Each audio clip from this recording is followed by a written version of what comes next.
This video is a follow-up to the most watched case ever covered on Fatal Secrets of True Crime, the disappearance of Maura Murray.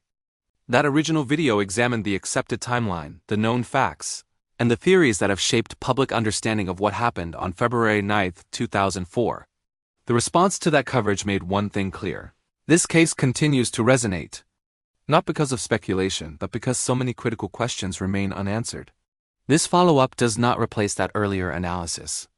Instead, it revisits the case from a different angle, one that has existed on the periphery of the investigation for years, often mentioned briefly but rarely examined in depth. In cold cases, progress does not always come from new evidence. Sometimes it comes from re-examining familiar details with fresh perspective, updated context, and a willingness to question early assumptions. That is the purpose of this video. Welcome to Fatal Secrets of True Crime, where details matter. On February 9, 2004, Maura Murray disappeared after a single vehicle crash on Route 112 in the Woodsville section of Haverhill in northern New Hampshire between 7 o'clock and 7:30 p.m. In the brief window between the crash being reported and law enforcement arriving on scene, Maura vanished, leaving behind her vehicle, personal belongings, and a case that would remain unresolved for more than 2 decades. The accepted timeline has been carefully reconstructed over the years. That afternoon, Maura's Saturn left the roadway and came to rest in a snowbank. A nearby resident witnessed the crash and contacted authorities. Another passerby observed the scene shortly afterward. When officers arrived within minutes, Maura was no longer present. Early search efforts began quickly, including ground searches and tracking dogs, yet no confirmed trace of Maura was located in the surrounding area. For years, the investigation appeared largely static. While public interest never faded, the case entered a long period defined by limited physical evidence and competing theories, many of them revisited repeatedly without new confirmation.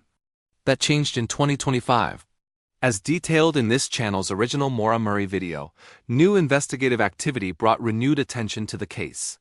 Developments disclosed that year prompted law enforcement and the public alike to re-examine long-standing assumptions about what may have happened after Maura left, or was no longer at, the crash site. While those updates did not provide definitive answers, they underscored a critical point. The case was not closed, and meaningful questions remained. The 2025 update reframed the disappearance not as a frozen moment in time, but as an active cold case, one where past conclusions could be revisited in light of new information, modern investigative tools, and renewed scrutiny. It is within that context that this follow-up exists. This video does not attempt to reinterpret the entire case or replace prior analysis. Instead, it builds on the momentum created by the 2025 developments by examining a specific aspect of the original timeline, one that has always been present, but rarely explored in depth. As with all cold cases, progress may not come from a single revelation, but from carefully re-examining the details that were once considered settled. The individual commonly referred to as the bus driver entered the Maura Murray case almost immediately, but quietly. Unlike other figures discussed over the years, he was not someone uncovered later through independent investigation or anonymous tips. He was present near the crash scene that very evening. According to early accounts, the bus driver stopped near Maura's crashed vehicle and spoke with her briefly. He later told authorities that he offered assistance and left the area when Maura declined help, stating that roadside assistance had already been called. At the time, this interaction appeared straightforward. There were no immediate indications of escalation, coercion, or conflict. His presence was documented, his statement accepted, and attention shifted elsewhere. However, in online forums and early community discussions, the bus driver's role never fully disappeared from conversation. Early posts raised questions about timing, how long he remained in the area, when exactly he departed, and whether his movements were fully accounted for. These discussions were often speculative, lacked documentation, and were overshadowed by more dominant narratives.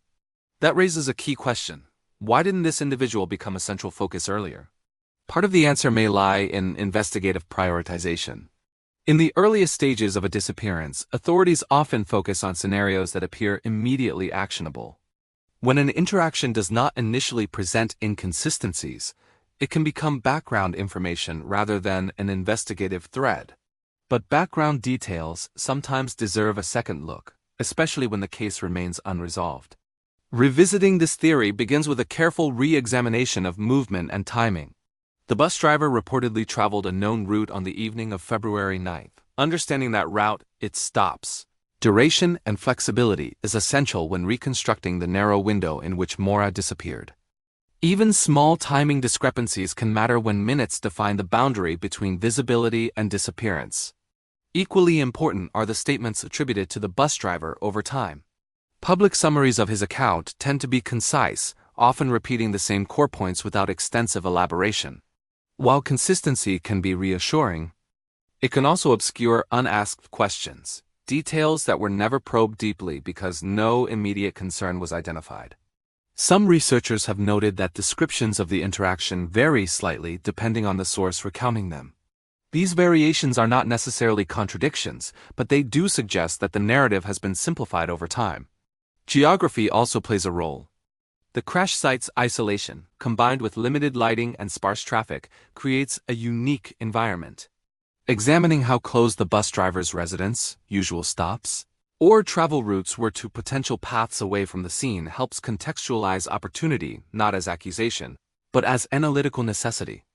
This is the kind of reassessment that cold cases demand, not to assign guilt, but to test assumptions.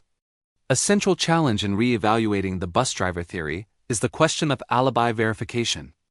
What documentation exists, if any, that independently confirms the bus driver's whereabouts during the critical period following the crash? In 2004, GPS tracking for local transportation was not universally implemented. Record retention policies varied. If logs existed, they may no longer be available. Digital evidence presents similar complications. Phone records, location data, or security footage from nearby structures may have been reviewed at the time, or may never have been collected. 2 decades later, much of that data is likely unrecoverable.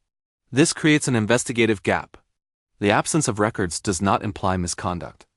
But it does mean that certain questions were never conclusively answered with physical or digital confirmation.